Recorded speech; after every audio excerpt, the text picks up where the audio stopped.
I want to take a moment to talk about our sponsor, Alt21, the foreign exchange and hedging platform that saves you time and money on cross-border transactions. As a CEO, there are days when my calendar feels like a never-ending cascade of decisions, meetings, and problems to solve. Days when I can't remember if I've eaten lunch. The last thing I have time to think about is currency exposure. This is where Alt21 can help by taking the complexity out of foreign exchange. With their FX and hedging platform, you can lock in exchange rates and automate payments. And with their low fees, up to 90% less than competitors, you'll save money while freeing up your time for what really matters. If you want to stop juggling and start focusing on growing your business, head to alt21.com. That's alt21.com to find out more.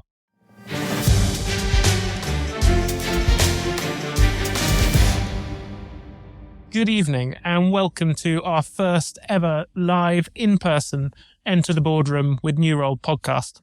When the team suggested we should do a podcast, I never guessed it was become as popular as it has, and certainly never imagined we'd be making episodes in front of a fully sold out live audience. So I'm thrilled to welcome you all and share this special moment. And a special welcome to those of you who are members of the New Role Plus community, our new premium community for NEDs. Thank you for being here.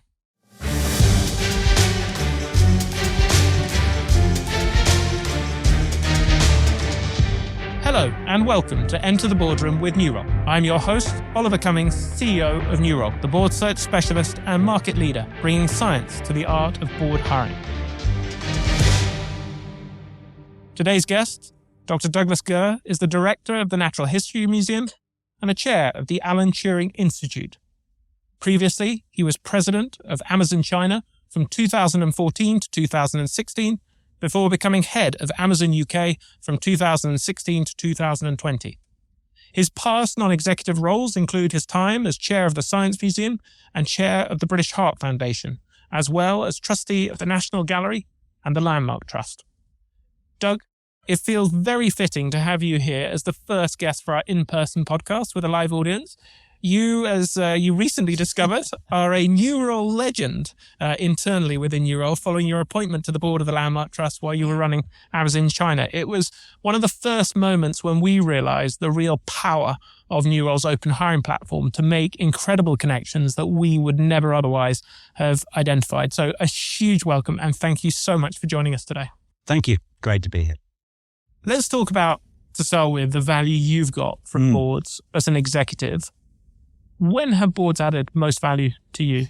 Yeah, it's a great question. I mean, I think I'd sort of draw a distinction between the board and the individuals, because I think there's sort of three things a board can be incredibly helpful on. One is I just think for anybody who's an executive or has been an executive, just the forcing function of the discipline of knowing that on a reasonably regular cadence, you've got to rock up and just look in the mirror and just say, how are we doing? What's working? What's not working? How are we doing? I think that's an unbelievably powerful forcing function. And if you don't have a board that holds you to account, you can get quite sloppy and complacent or whatever. So I think there is just that basic, I'm a great believer in operational rhythms, what you do daily, weekly, monthly, quarterly, annually. And that once a quarter step back and just say, how are we doing? I think that's really powerful. There are two other things. I mean, for me, the most valuable non-execs or trustees or whatever you are the ones who sort of have what I describe as a kind of T-shaped model. So the horizontal bit of the T is, of course, you take the collective responsibility for the decisions, you contribute as best you can your skills and experience to the overall decision making. But a really good non-exec also goes deep on something. This is an area where I have particular domain expertise or a passion. And usually this is done outside the formal board meetings, but I'm going to get close to the team. I'll act as a coach, mentor, introducer, sounding board, whatever it is. And where you've got people who can bring those skills, they can be unbelievably valuable. And in the non-profit world, you get access to skills you couldn't possibly buy in. And it's always amazing how brilliantly talented people are willing to give their time. So I think that's great. And then the final one is, which is specific if you're in a chief executive role. That's quite a lonely job. You don't have an obvious peer group in your organization. You've probably got a network of other chief executives, but everybody needs somebody that they can just sit down and just say, just to keep you honest. You know what it's like. The further you go in an organization, the more people tell you what you want to hear. So how do you just stay grounded who's going to tell you when you really are smoking dope or you're getting excited by your own sort of, self-propaganda or whatever. So that chair chief executive role, I think, well, when it works well, is unbelievably valuable. You've got a sounding board, you've got somebody to keep you honest.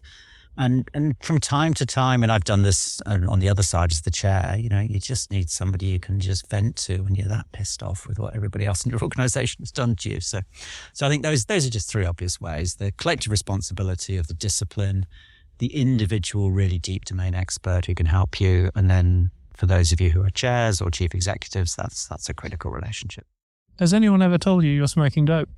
Yeah, all the time. I mean, actually, all the time. And it's... When was the last time? Or that I smoked dope. I'm not disclosing dope smoking or anything like this or anything like that.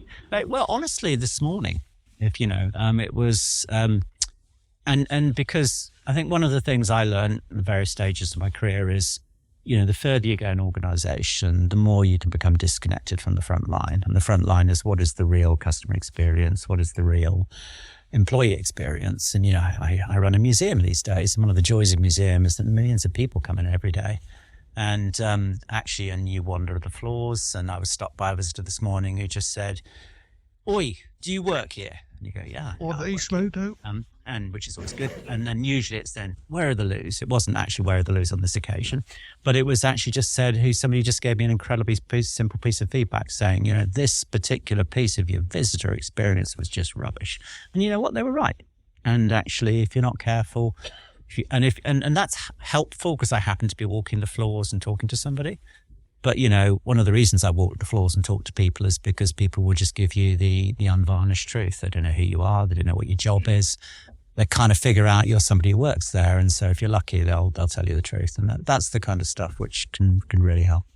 But in that example, that was a customer effectively giving you on the board member. Because I always think it's really difficult for a board member where they're building a relationship with you. Yeah. You need to maintain that trust to turn around and say, "You're smoking dope on this one," and still maintain that sense of trust.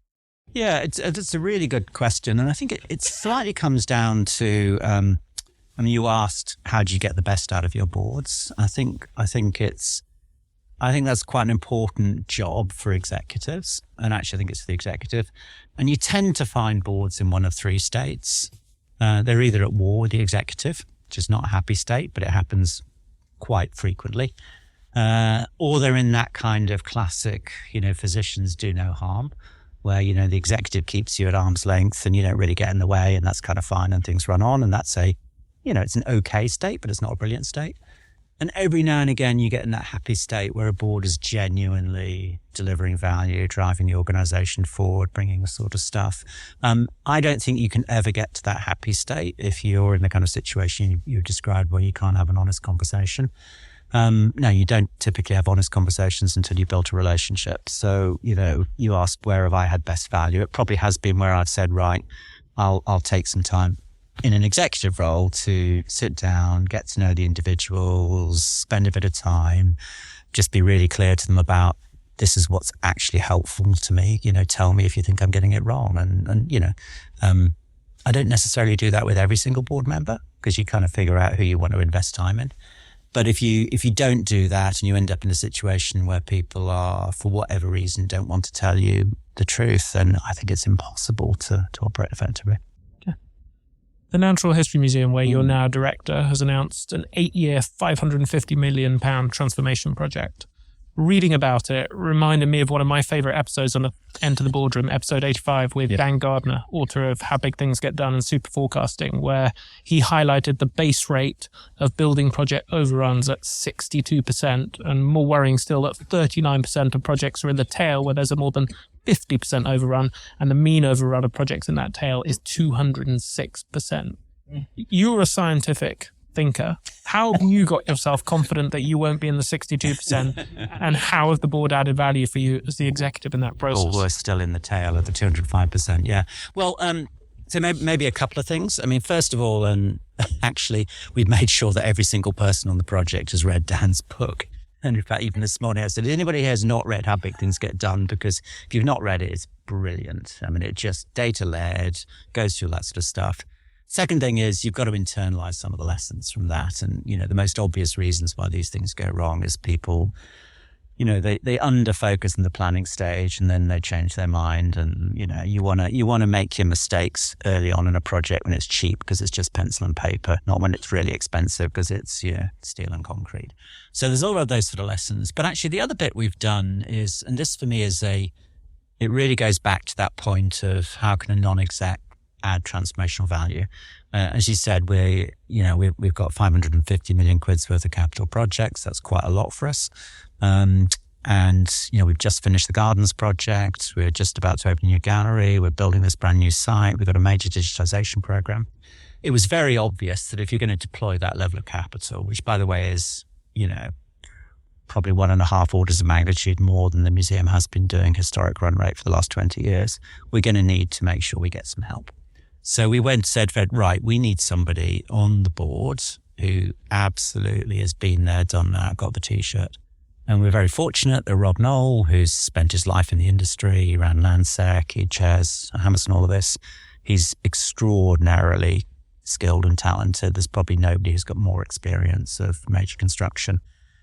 Came on board, we hired him specifically to do that. That's his job, if you like. That's his vertical spike. And he's brilliant because he gets all over the projects. He can be perfect at sort of saying, you've got this right, you've got that wrong. This is the right judgment call.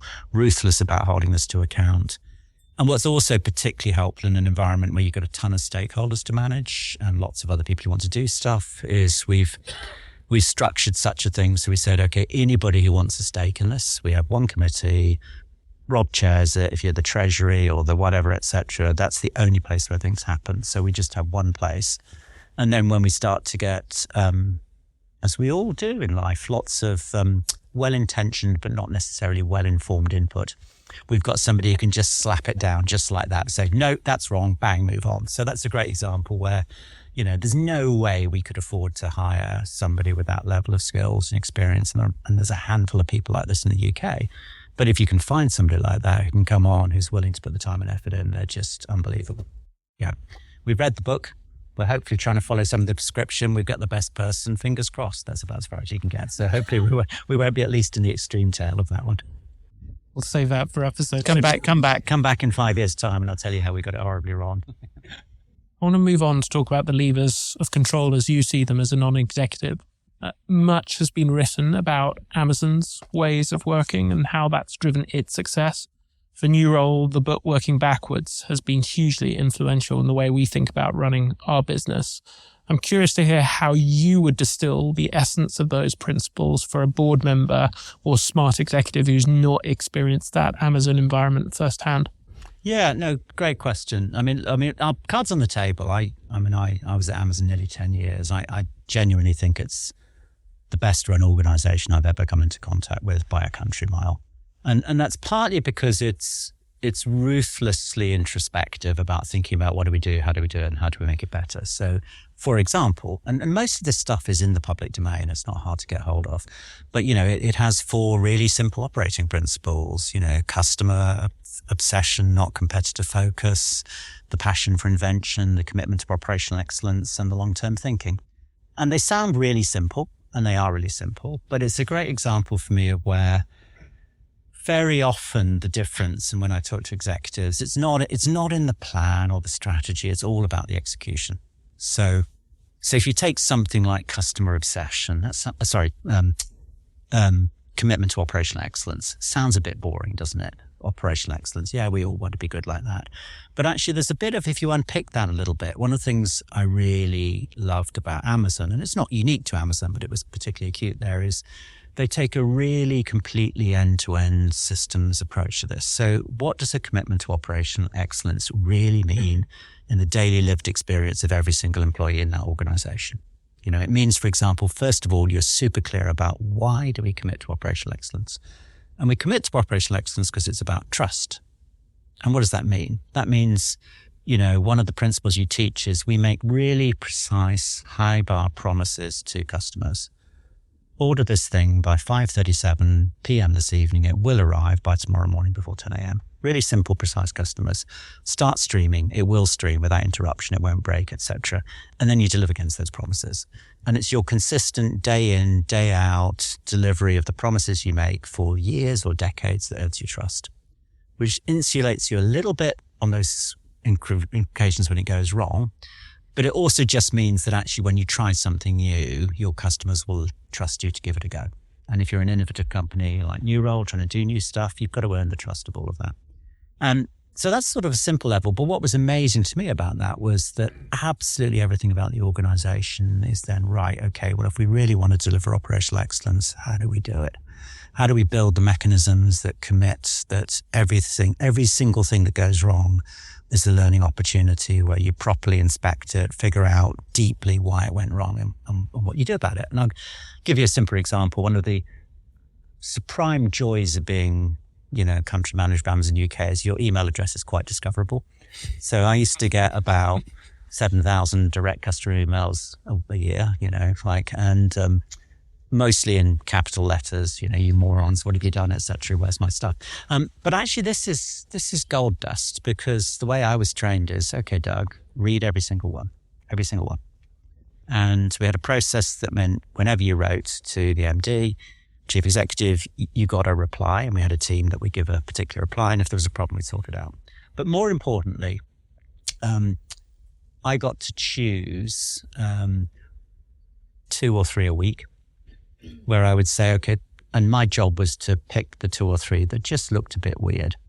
Why did that happen? And then have a follow-up process and say, okay, this looks weird, whatever, straight email, DG follow-up, which then kicked off a mechanism whereby the team who was responsible had to truly figure out what's going on all the way through the 5. Well, why did that happen? Why did that? The classic 5 whys.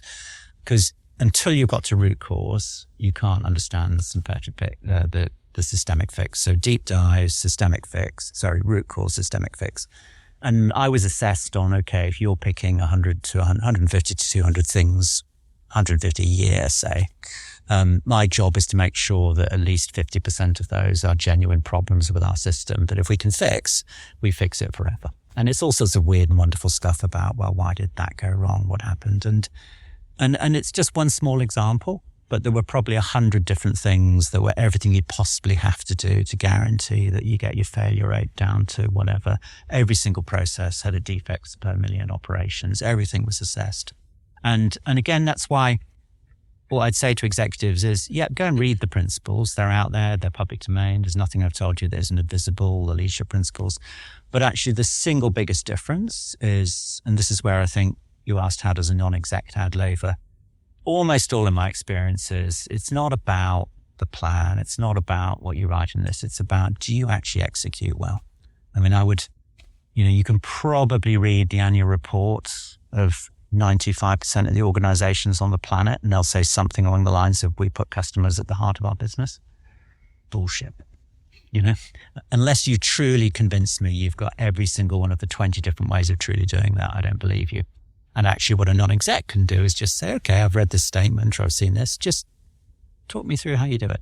Talk me through the example, or, what happened here, or why did this go wrong, etc. And I think that constant drip field probing, that's what holds an executive team to account, and holds them to account so that actually they deliver really well. Because 9 times out of 10, the difference between super high performance and mediocre performance is not we had a different plan or we had different resources. It just comes down to the core of the execution. Can you bring that to life? So let's take as an example something like instilling good judgment. How do you, as a non-exec, go about ensuring that an exec is delivering on that? That's a great question. Can we do a quick straw poll? Hands up. Is judgment teachable? Hands up if you think it's teachable. Few. Hands up if you just think it's intrinsic. You either got it or you haven't. Yeah, it's common sense. Common sense is just gut feel, actually. You see, that's a great example as a non-exec. I would put to you that judgment is a completely teachable skill. I'd also put to you it's one of the single most important skills for any organization to have at every single level of the organization. Look at all of the stuff that goes wrong. It's usually bad judgment calls. And actually, as a non-exec, and we run a course where we teach judgment. We teach the difference between type 1 and type 2 decisions. We teach about the biases that come in. We give people all the mechanisms for solving it. It's very teachable. It really is. It's one of those things, people sort of understand that presentation skills are teachable because we've mostly done that. Most people don't believe that judgment is teachable. Go and read all the business literature. There's only one other book that was going to be written that was never published on how do you teach judgment, but it's really teachable. And for me, that's a great example whereby a non-executive who's worked somewhere else who can just say, actually, you guys are making bad calls consistently at different levels. Good example. Does your organization hire people? Yep, we all hire people. One of the most important decisions any organizations make, do I hire somebody? Yay, nay, binary decision. Classic one-way door, hard to fix, painful to get wrong, high consequences, sparse data, all the characteristics of a difficult high judgment decision. And here's an interesting question for you. Imagine you're interviewing somebody. We've all interviewed you, and you've got 60 minutes. We've got 60 minutes today. And let me ask you this question. How far through imagine I stop that interview at a certain point, 45 minutes, 30 minutes, 15 minutes, 10 minutes, 1 minute, whatever. Imagine I stop that interview at some point. How far through that interview do you have to be before there's a 95% correlation before the decision you're making at the end, hire, no hire, and the decision you make at the point where I stop you? So do you have to be halfway through before you're 95% sure, or a quarter of the way through? So again? 10 minutes I've got, whatever. Do you want to know the honest answer? We researched this. 60 seconds. 10 seconds. Yeah? And you go, huh? Well, of course it's 10 seconds because we all read our Daniel Kahneman Thinking Fast, Thinking Slow. Somebody walks in. You are, I'm allowed to say this because I work at the Natural History Museum, you're evolutionarily conditioned to make a rapid judgment call, friend or foe. Because 30,000 years ago, get that wrong, you get eaten. Yeah? Or beaten on the head or whatever. So there's nothing you can do about it. Within 10 seconds, you will make a judgment call, friend or foe. And by the way, your heuristic will be heavily correlated with looks like me, smells like me, sounds like me, yeah? So that's why we get so much bias in these things. And we all know it. We're all nodding. We've read the literature. And yet, people just blithely pass on. And that's a great example where you think, okay, that's a worry. Most people aren't aware of that. But there's a really simple way of breaking that. Do we know what that is? So here's a simple way of breaking that classic bias in a really critical thing, which is you say to somebody, you're interviewing, I want you to do the following thing. When you're 5 minutes in, pause mentally and just write down, is your gut telling you hire or no hire? Just write it down, okay? So 5 minutes in, and what you're trying to do is surface that unconscious decision you've made. Because the problem is once you've made that unconscious decision, you're biased, confirmation bias kicks in, you start to hear the stuff you want to hear, and. So if you pause at 5 minutes and write down what your decision is, you then say to them, and this is what we teach, I want you to spend the rest of your 45, 50 minutes, whatever it is, disproving your hypothesis. So if your gut tells you hire, look for all the reasons not to hire. If your gut tells you don't hire, look for all the reasons to hire. And that, by the way, we've done this, we've proved it, that will massively improve the quality of your interviewing process. Has anybody ever been taught that? One of the most critical things for every organization. We don't bother to teach judgment. Simple example. There you go. If you remember nothing else today, you now know how to be unbiased in your decision making for interviewing. Try it. You'll be surprised. So as a non-executive, Yep. Are you having that discussion in a one-on-one outside the boardroom with the exec? So there's lots of different ways of doing this as a non-executive, but I think it's, for me, that would be a conversation for a one-on-one, not a roundtable board. And it would be a conversation where I would sit down, my non-exec roles with either chief executive or the HR director or whatever, and just say, look, and just tell the story. You've just heard the story. You'll now tell other people the story. And people go, wow, never thought of that. And you'd say, well, why don't you give it a go? And they'll give it a go. And then next time you catch up, well, how did it go? And have we got any data? And has things improved? So I think it's an easy example where things you will all have learned from other situations can be gold dust to an organization. And it's simply as a non-exec, the question is, what's the best way of imparting that? And very often in my experience, the best way might be around the board table, but it probably isn't, because for all the reasons you've alluded to, board tables are slightly higher stakes. The execs don't want to look stupid in front of the non-execs. Maybe the non-execs don't want to look stupid in front of the exec or their peers or whatever. So quite often for something like that, the question will come up, drop the seed, but then usually I think for something like that, where you're trying to make a suggestion, make the executive the hero, give them the support, drop the idea in, and then they can come back to the board and say, oh, we had a great conversation with Ollie and he told us about this thing and we tried it and it worked. And, you're much more likely, as a non-executive to get something actually changed and delivered if you can make it the executive's plan and their hero, and you get the satisfaction of knowing the organization has improved and you've added value, and they'll know it and they'll appreciate it.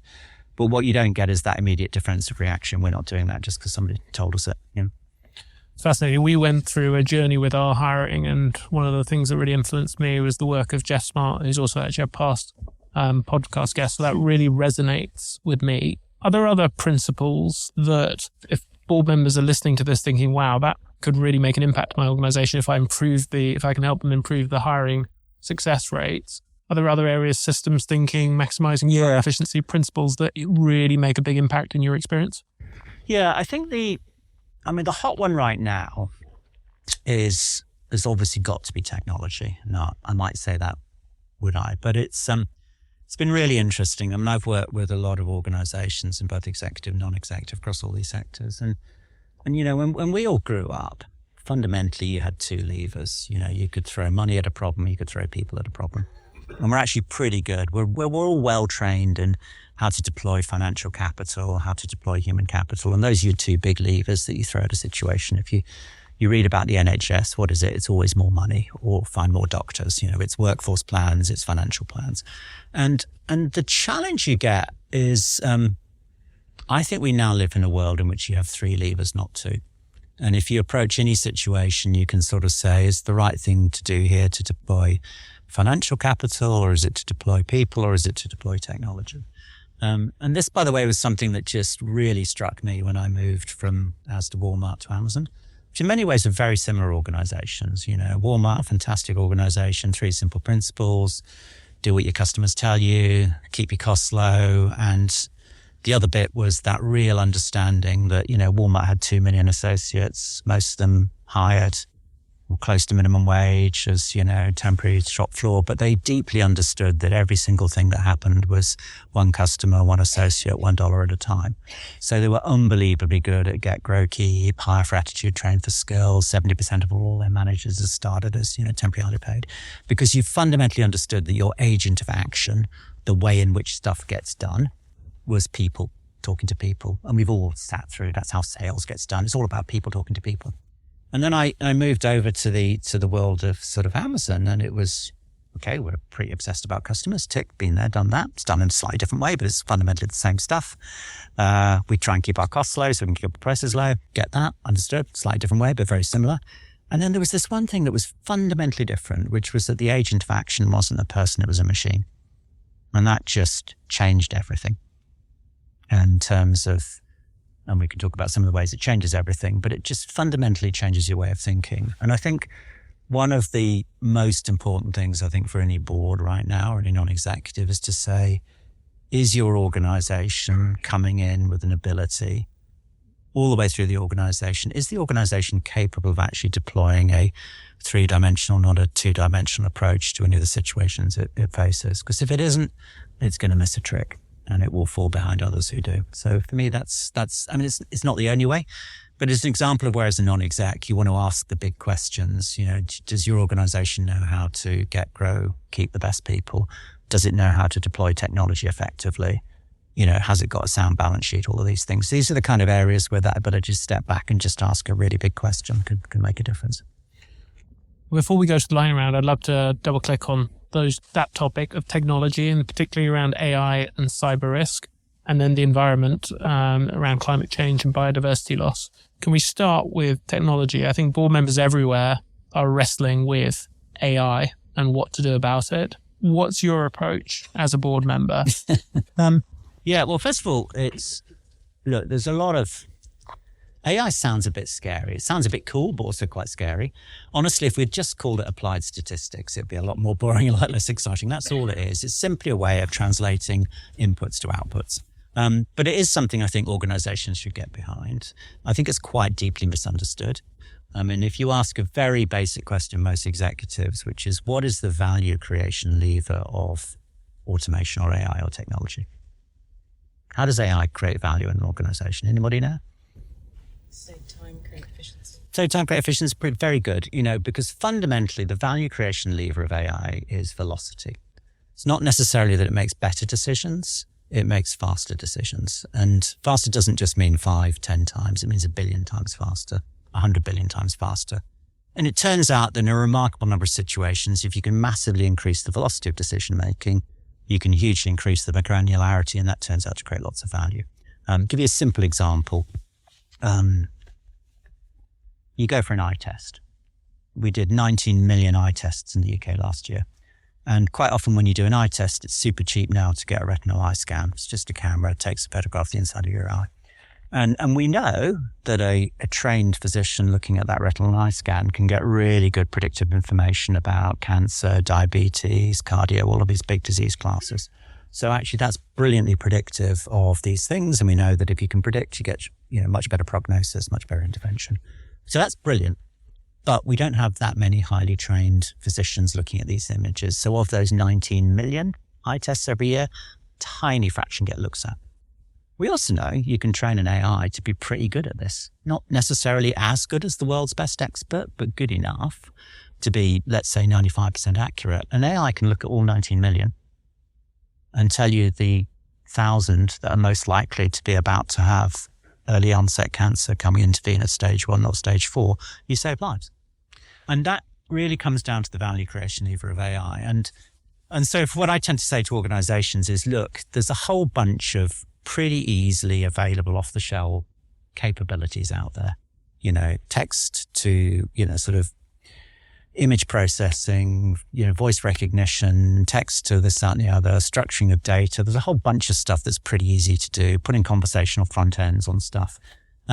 Just look at those. There's 7 or 8 of these things that are available, some of them even for free out there in the marketplace.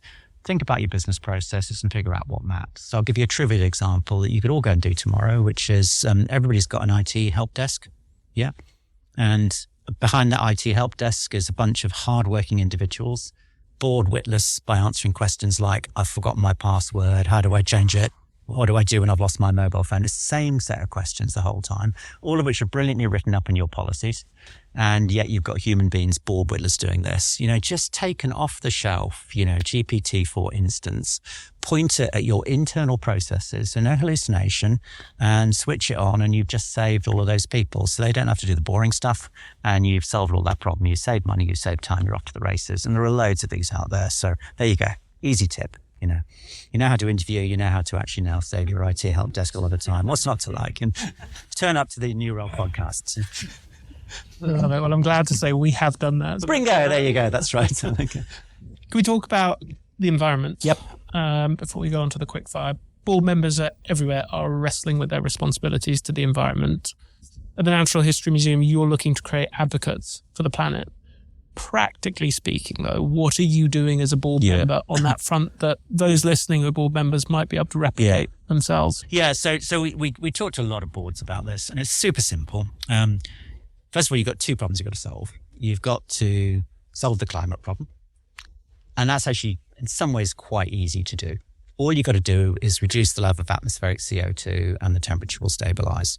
Doesn't matter where you do it, doesn't matter how it do it, just bring it down. You can do it through technology, nature-based solutions, reducing consumption. And actually we might overshoot a bit, but we're on a plausible pathway there. And most companies kind of figure out net zero. They know what they need to do getting there. Actually, that's pretty well understood. Problem is that's necessary but not sufficient, because it's kind of pointless just to stabilize the Earth's temperature. If you've cut down all the rainforests and poisoned all the oceans, we're still screwed, okay? So we also have to worry a little bit about nature. Now, there's a fundamental difference. Solving nature is actually also quite simple, because the only word you need to remember is place.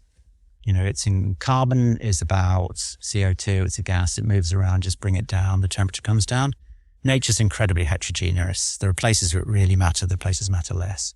So if you look at the whole sort of Cummings Montreal, it's about 30 by 30. How do we protect 30% of the Earth's land surface and 30% of the oceans by 2030? Now, the good news is that if you just protected the most important 30% in every country in the world, or local, not global optimization, you preserve 95% of the Earth's ecosystem services. Even better news is we now have maps that will tell you which 30% in every country in the world and what matters. So the first thing you need to do as a board is go and figure out where your stuff is. And, there's now increasingly good data out there that tells you, and the great news is actually, you don't necessarily need to change what you're doing. You just need to think about where you're doing it. So if you're a grocer sourcing bananas, it's just about where is the plantation, not what is it. And if we can all get behind that, we've kind of solved it. So there you go. There's lots of good stuff out there. Carbon, remember, reduced atmospheric CO2, nature, think about where you're operating. And if you can just make sure you're operating not within the 30% that we really care about, you're probably okay. Doug, time is flying, so it's time for the lightning round, where I'm going to say a short statement and ask you for a quick response if you're ready. This is really unfair because he normally does this with people offline who can prepare all of these things. I've got to do it live. I think that's quite harsh, but we'll give it a go. Best book every board member should read, and why? Oh, gosh. I actually think John Tusa wrote a book a few years ago called On Board. Anybody know it? I just think you should read it. It's full of war stories of what goes wrong. So a brilliant read. Definitely worth going for. Boardroom behaviour that irritates you most? Ooh, it's... should be a little bit careful here.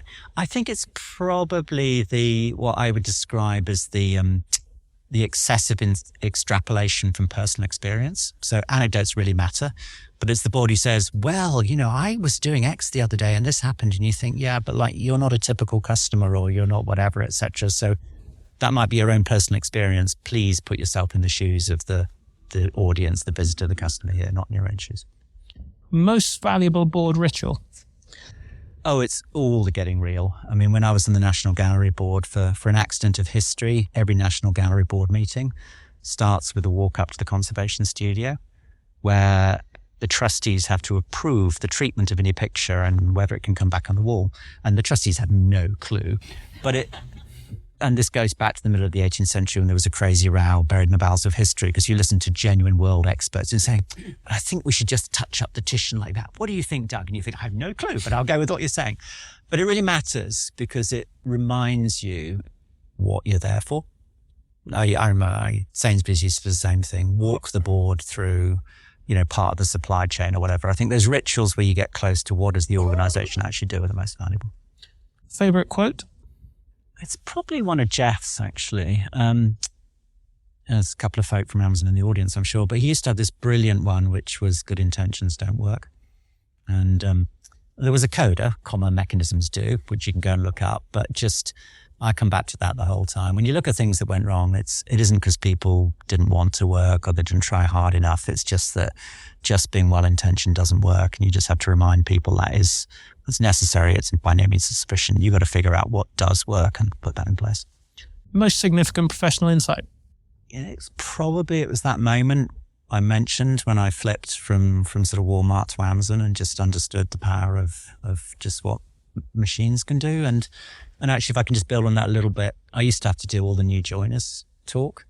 And the new joiners talk was, bright-eyed, bushy-tailed MBAs, keen to do well. And you'd say, look, what do we do, Doug? How do we get on? And you'd say, well, look, think a bit like this. Fast forward 3 years, you're now running a team here. Half your team are people, half your team are machines. And our job is to teach you how to manage machines. And that was the lived experience even 5 or 6 years ago. It's probably moved even further now. So for me, we've got to teach our next generation how to manage machines. Worst professional advice you ever received?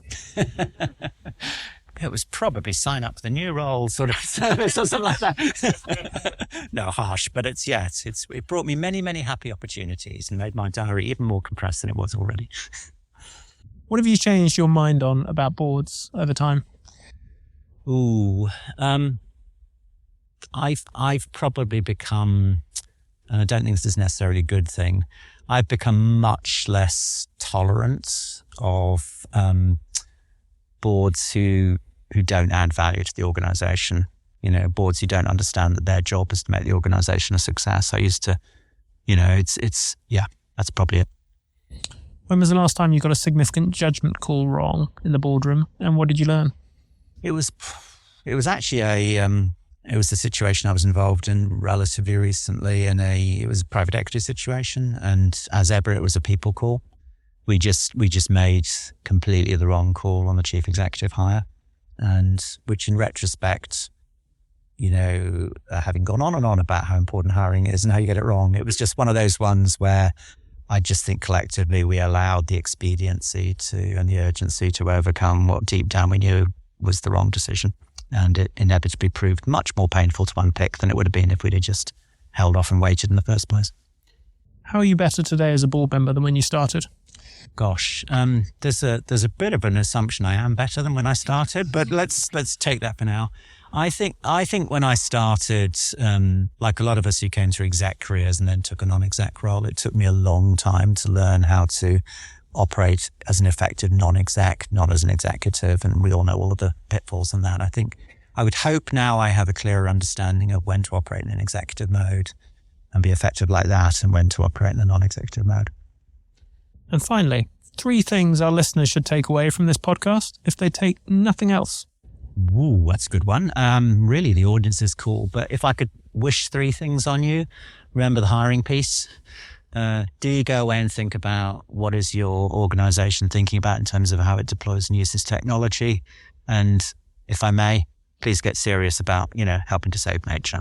Doug, I couldn't think of a better person to launch our first live event. Thank you so much for sharing your wisdom and experience. Absolute pleasure.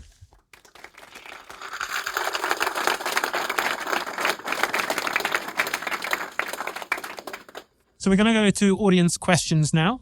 If you can raise your hand and a microphone will come to you, please wait for the microphone to get to you so that we do capture the recording, and say your name before you ask a question so that we can capture it again. First question. Yes, Jane. Jane Stiles, you said early on that there were some board members you decided, when you were an exec, that you decided to engage with, and some you didn't. What were the characteristics or the criteria that you had for who you engaged with? Yeah, that's a great question.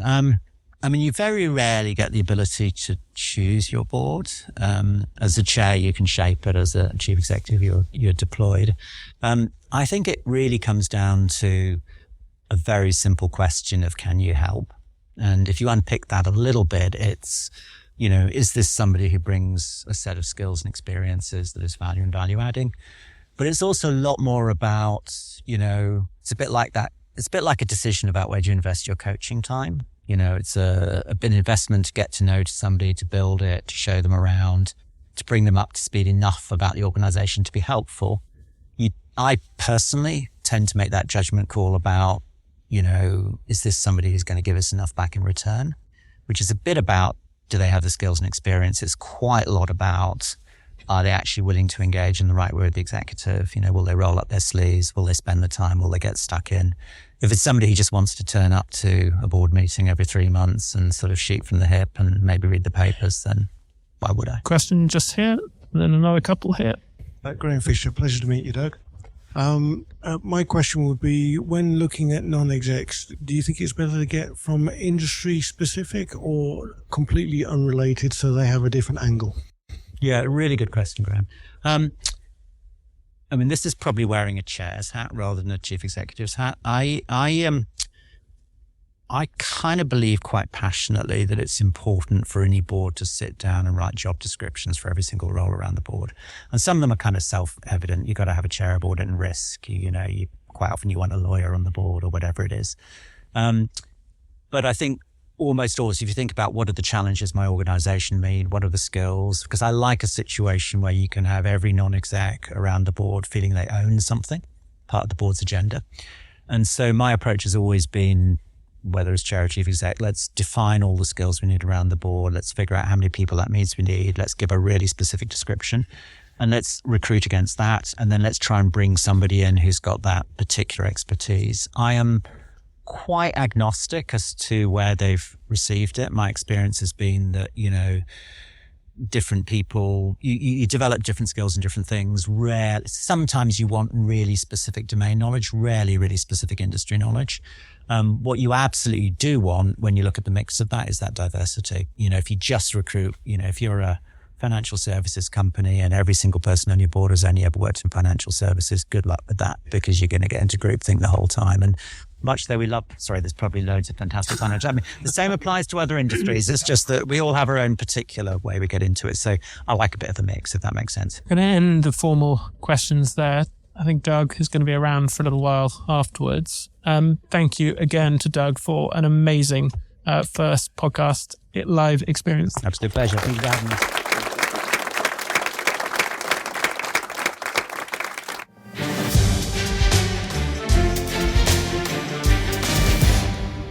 Building a non-exec career is hard. For those starting out, boards can be opaque. For more experienced board members, it can be lonely and hard to stay match fit. Having placed almost 4,000 people on boards in the last 5 years, we know what success looks like. It requires time, energy, resilience, information, and connections. New Role Plus, our community of board peers, exists to give you these things, offering you wholesale support as you try to get board roles and become a standout Ned. Find out more at newrole.com/newrole-plus. That's newrole.com/newrole-plus.